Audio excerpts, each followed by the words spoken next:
We are learning about multi-threading concept, where as part of multi-threading, we learned like what are all the different ways a processor can be assigned a work and how to do the task. We learned like we'll have a single tasking and we have multitasking also, right? And we observed like the processor can be effectively utilized if you go with the multitasking approach. Now coming to the multitasking, we learned like it is process-based and thread-based. Where if you are seeing process-based and thread-based, process-based is called as heavy-weighted and thread-based is called as light-weighted. Why? Because the same memory of the process will be shared by multiple threads. So all these things we learned in our previous classes in detail. Okay, so we have chosen the multi-threading concept because we want to utilize our memory effectively and we want to utilize the processor also effectively. Now, to do that task, up to the multi-threading concept, whatever programs you have written, that will be considered as a single thread programming. Like you can have multiple classes, right? All the classes will be executed one after the other, where it will be treated as single threading concept. Now, if you want to have this multi-threading concept, we need to convert our Java programs, whatever we have written, to the threads concept, right? So even if you have not implemented the threads concept as of now, previous programs, you will be having a single thread called main thread, that how to check that and all we have learned in the last class. Now, if you want to convert your Java program to have multi-threading concept, then we have to learn how to create and run the threads. So we have started learning about this concept in our last class, where I have mentioned like whenever you want to create and run the threads, you need to follow these 3 steps. You need to create a thread and then you need to connect your code to the thread and then you need to run the thread. Okay, so to create a thread, we have 2 options where we can use thread class or runnable interface, right? Now, in the last class, we learned the second approach where we have used the runnable interface. So we have learned in detail what are all the steps to be followed if you are using a runnable interface. And we have learned with an example and we have observed the output also, where in that output we have seen like 2 classes are converted to threads, and the 2 classes are started and we could be able to see like both are running simultaneously. Like if it is not waiting for one class to finish its execution. That is what we have observed in the last class, and we have used the runnable interface. So these 5 steps we need to follow to convert that. So here I have taken the same, consider the same example where you see what are all the 5 steps we have that has been implemented in this example, right hand side of your page. My thread is my class where it is implementing the runnable interface. That is your first step. And in the second step, we need to write what are all the statements you want to execute as part of the thread. Then all those statements should be kept in the run method, right? And the third step is we need to create an object of that class. So the object of the class is created in the main method. My thread is class, so O1 is the object. Fourth step is whatever object you are creating, that has to be connected with your thread class object. So thread class object is created here and it is connected by passing that object, whatever you have created, as an argument to the constructor, right? And as a 5th step, you need to use the start method to run your or to start executing your thread by using this object. This thread class and the runnable interface, whatever I have highlighted here, they are defined in a package called java.lang package. Okay. So I hope you all are clear with this concept of how runnable interface can be used. Now what we'll do is we'll see the second way of converting our program or our class into thread by using the thread class. Okay. So keep your heading, all of you, thread class. So let us learn the second way.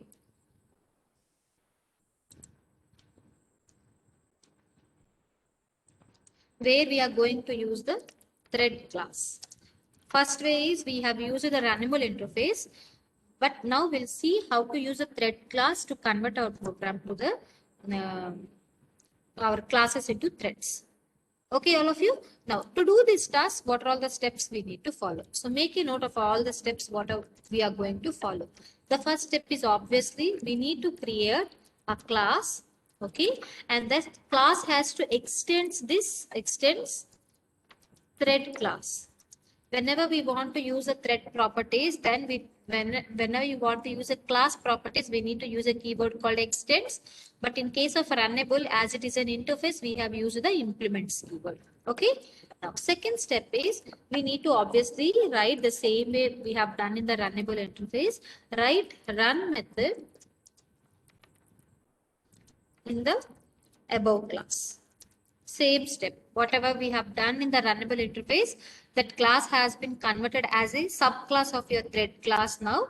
Whatever class you have created in that class, you need to write a run method. What are all the statements you want to put name that method, those statements with a method called run method. Okay. Now, third step is we need to create an object. The third step is also same like your runnable interface of this class. Are you following all of you? What I have done, we need to create an object of that class. So first three steps are same like your runnable interface only. The only difference in the first three steps is we need to extend the thread class here. Here we need to implement the runnable interface. Now coming to the fourth step, here in case of runnable interface, we are creating a thread class object and to that thread class object, we are connecting our object. See this step all of you. What we have done, we have created thread T1, we have created an object of thread. And then to that, we have connected our runnable interface, this one, my thread object. But here, what we need to do is in thread class, it is not required for us to create one more thread object. Why? Because whatever class you are extending here, whatever class which extends the thread is by default the subclass of your thread. So no need to create one more thread object and pass this class object as a parameter to that one. Why? Because this class, whatever we are writing, is already a already a subclass of your thread class. In this case, it is not that case. In this case, we are implementing the runnable interface and we are implementing this run method. But here we are overriding the run method that is available in the thread class, which makes this class as a subclass. In that case, the fourth step, what is there in the runnable interface, is not required in the thread class. Directly, what we can do is run the thread. We can run the thread directly using start method. Which object we need to use? By using which object? Directly the object whatever you have created here. Whatever object you have created, by using that object, we can start running your program. So the fourth step, whatever we have in the runnable interface, is not there in the thread class. Why? Because directly we are extending the thread class. To understand this one, let us take a simple program. Okay. So what I can do is the same example, how we can convert here. Let me write that first and then we can see how it can be done. Okay.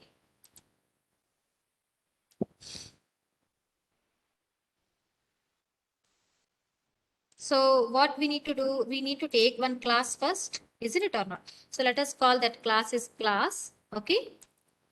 Class mythread. And what we need to do, it not implements, we need to extend. What is that? Is our first example. That is our first step. It has to extend. So extends thread. Thread is a class that is available in our java.lang.package. Okay. Now, what we are going to do now, the next step is we need to write a method. What is our method? See the second step, we need to write a run method. So how to write the run method? Same like the way you have done in the runnable interface, void run method. Okay. And what are all the statements you want to put here? Just place those statements here. We'll see one more example also, but understand the structure here, all of you. Okay. Right. Now, after this, what we need to do? We need to write our class that is called, the class name is ex. And then we need to write our main method. And here we need to pass, right? This is our main method. And in the main method, what we need to do, we need to create an object of this class. What is our class? Our class is mythread, right? Let us create an object of that.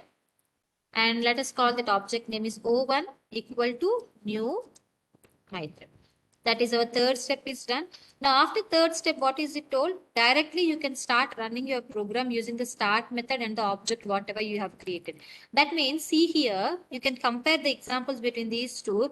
After creating an object of mythread, we have created an object of thread. Why? Because we are implementing the runnable interface run method, but here we are directly extending the thread class. That means this class, whatever you have written is now the subclass of thread. So no need to create an object of thread. Directly you can write o1 dot start. So which will make you to start that thread whatever you have created. Understood all of you? Same example. Here the task has become little bit simple. Why? Because the number of steps where creating one more thread object is reduced. I hope you all are following what I'm telling here. What we have done? We have created a thread class, right?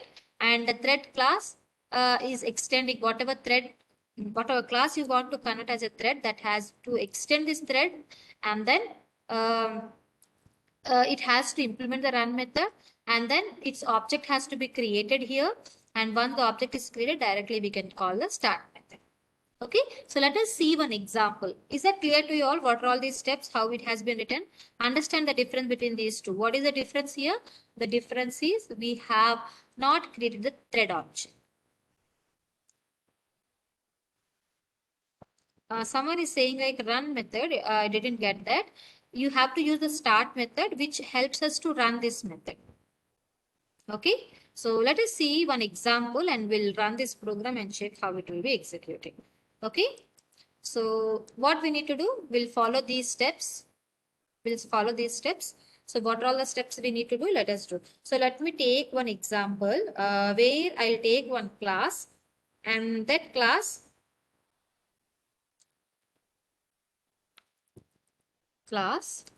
my thread, we need to have extends thread, right? And in this class,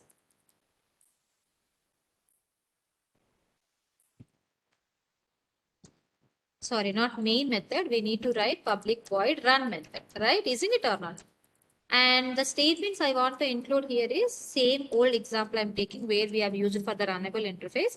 I'll take one variable I equal to 0, I less than 10, I plus plus. I just want to print this I value, okay? So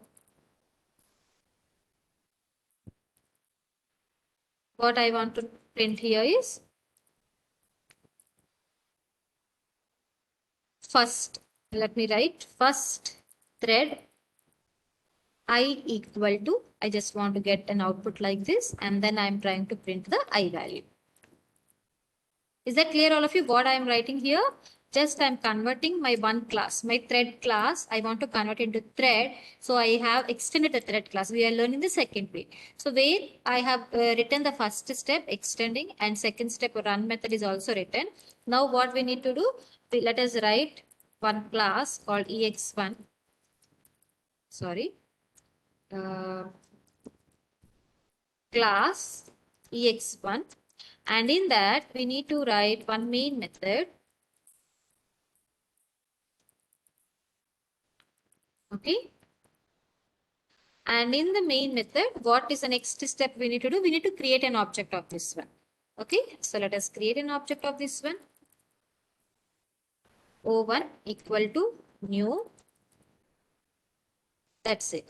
And directly, instead of, no need to create one more thread class object. Why? Because this class is extending this thread. So it is not required to create. So create a thread class object. Directly you can write o1 dot start. So whenever you write like this, then what happens? It will call the run method. Whenever you write like this, it will call the run method, and these statements will be executed. Okay, so let us save this program and see how it is working.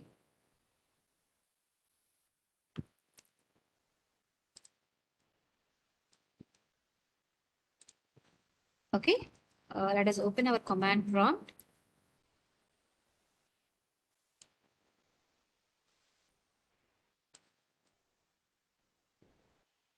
Okay, so see here all of you, what we need to write, Java C. If any errors are there, that will be displayed here. I think there is an error. Okay, I have given 2S, right?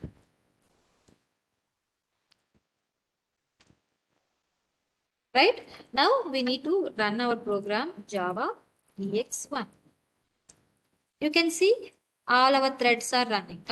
It has called the thread run method. It is successfully running the program.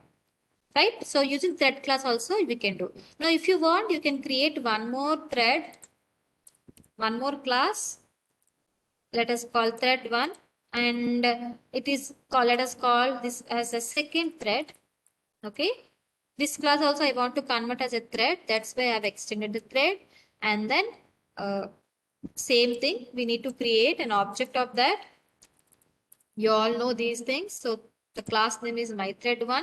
Let us call the object name is O2 and myThread1 is the object. Okay. Now what I'll do, I have to start O2 dot start. Right. So let us see whether it is working perfectly or not. We need to compile our program again. I'll clear the screen. We need to compile our program and run our program. Okay. You can see here I value equal to 0 for the first, one thread is running one after the other. It is not like always it happen like that. It is switching. The processor is switching between this class and this class. It is giving the priority like this will be executed for the one time and this will be executed for the one time according to the output whatever you have done. But you may get a different output. If you are running this one in your system, you may get a different output. We can't say the processor is either executing this one first or this one first, or one after the other it is executing, or it may also happen like it can execute this one for 5 times and then the processor can switch to this one. That can also happen. We can't predict how the processor is switching. Why? Because the priority is given both for that is 5. I told you in the last class how to know the priority, how to know which thread is working and all. I think you all are clear with that, right? So here you can only observe, you need to observe from this output phase, the processor is switching between the classes, like execution. Why it is switching between the classes? Because we have made both the classes as threads. Understand all of you how we have made them as a thread? By extending our thread class. So this is the second approach where it has made our work simple. The number of lines of code is reduced. But what even if it has made our work simpler when compared to the runnable interface, choosing the runnable interface is more preferred. Why? Because it will be more useful if you use the runnable interface. Why? Because if you use thread class, if you extend a thread class, if this class want to get the properties of one more class, that is not possible. Why? Because extends keyword will work only with one class. Isn't it or not? Suppose if you have one more class called class A, and in that class you have some methods, and this myThread want to use that class methods, then it is not possible to extend that A also again. You can't write like this. Can we write like this? No. So if you are using extends thread class, it is limiting us to use that only one class. But if you want to use one more class properties and all, then what is the option we have is we can go with the runnable interface where you can write thread A, you can extends A properties. If you want, you can extend, and simply you can write implements runnable. So that is what it has an added advantage of using this runnable interface. So if you are using a runnable interface, nothing is different between, there is no difference between the thread class and runnable interface. But if you are using a runnable interface, you have an additional advantage of extending another class. But if you are using extends thread class, you are limiting to only one class. Suppose if you don't want to use any other class properties, then you can go with directly extends thread only. But if you want this myThread to have the properties of another class, then you need to use this one. So that's why it was suggested, like it is told, like the runnable interface, there is no difference between the runnable interface and the thread class. The way you are doing everything is same. But the only difference is it allows us to, this runnable interface allows us to get the one more properties of another class. Got it, all of you? And you all know, as we have not set any priority here, both the threads have the priority of 5 only. You all know how to check that. You all know how to check that. Shall I do that again here? What we have done by default, earlier you can see if you are not here, after main, in this place, you have not started any thread, you have not created any object. Then what we are doing, if you create thread, let us write, let me see which thread is running, then it will show the main thread. Let us call thread t equal to thread dot current thread. Current thread is method available in thread class. Okay. And if you try to display this t here, then what happens? It will display your main thread running. Okay, let us see that whether it is displaying or okay.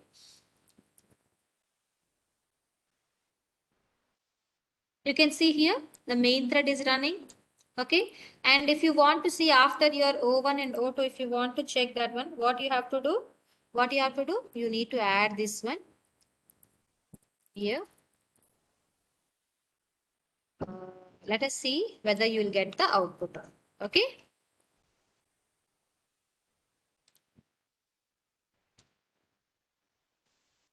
You can see here thread, one more thread is running. What is that thread? Our thread is O1 thread. If you want, you can set the name also. How can you set the name? O1 dot set name. Okay. This we have already learned in the previous class. Let us name it as first thread. Okay. So let us run.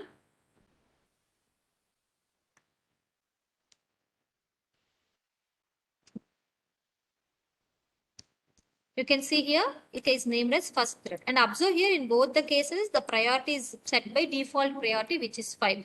If you want to check whether the second thread is running or not, again we need to copy here. After creating the object, we need to write O2 dot set name to second thread, and you need to get it displayed. Okay, so let us see.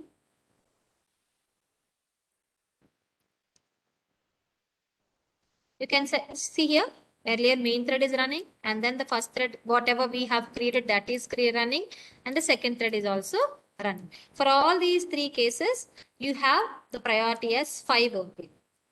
How to set the priority and all we are going to learn in our future classes. But if you are not giving any priority, if you have not set any priority to the threads in your program, it will take the default priority as 5. Normally the priority ranges from 1 to 10.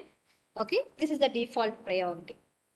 Understand all of you? So observe here, what is the thing I want you guys to understand here is the processor is switching between the processes. That means between your threads. Earlier, if you are not converting this one to the thread, what happens if you are creating an object of this one? It has to display all the 10 values, and then it has to display all the 10 values of the second my thread one. Second thread.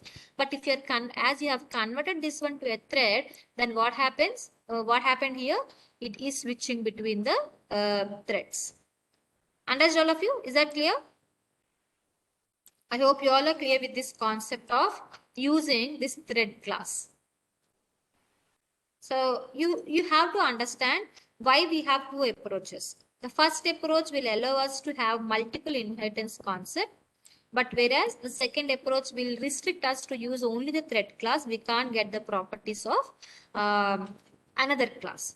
Now, what is the package we have here? The package name we have here is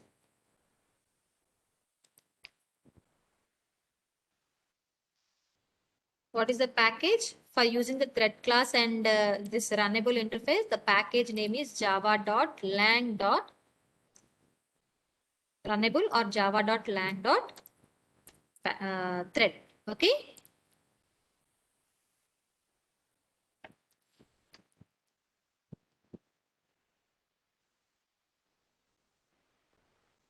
Or java.lang.thread. So these are the two packages that are helping us in achieving our task. So it is not required. These are by default will be added to our code. So you can use these two packages. Okay. Is that clear, all of you?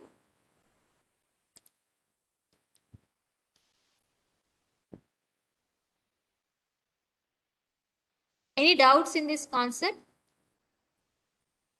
Okay, so understand how we are creating and running the threads. We have two ways. In the two ways, we are going to convert our class to a thread, and we are using the run method and start methods in our program. Okay. So with this, we have come to an end of learning how to create and run the threads. Like normally, if you are not converting your class to a thread, it is considered as a single thread program. But if you want to have a multi-thread concept, we have to convert our classes to thread. That can be done by using one of these two approaches. I hope you all are clear with these two concepts.